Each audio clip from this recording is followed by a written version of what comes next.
Reading email, walking, even climbing stairs, these are all daily activities that most of us take for granted. But the crowd here, filling the Port Theatre stage, is seeing Nanaimo from a different perspective as they watch the premiere showing of a new Nanaimo documentary, one meant to open the doors of conversation around access for the arts.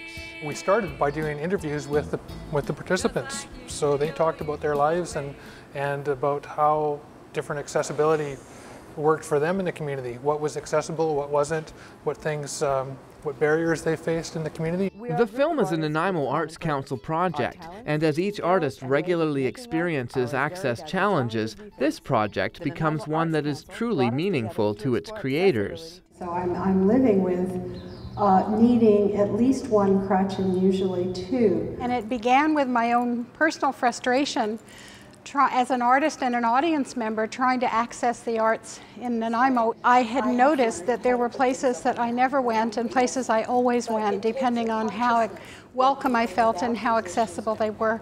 I see about 10% what people normally see. Coming from the perspective of an artist, just because you're visually impaired doesn't mean you can't enjoy and appreciate the arts. Art really defines a culture, I find, and I find that Nanaimo has a very diverse culture when it comes to the arts, and being able to be a part of that is something I've always really wanted to do. In regards to my Tourette's, it can definitely be a concern socially. I mean, I do swear a lot when I'm at home. We just discuss what our conditions are and how we've had trouble just basically adapting, I suppose, in various ways to society. And we're going to talk about the health of our community and get some healing going on. When we came together and we started as a group, the four of us talking about our issues with accessibility, we were very aware very quickly. We all had different needs, different awareness of accessibility issues. We had personal experiences that were for and against accessibility in Nanaimo. For example, Remy at the bus stop, we'll see footage of that, of him trying to read the schedule. You'll see Val having to deal with, situations like when the handicapped washroom is being used by someone who isn't handicapped. Part of the goal is really to start a community conversation and keep it going.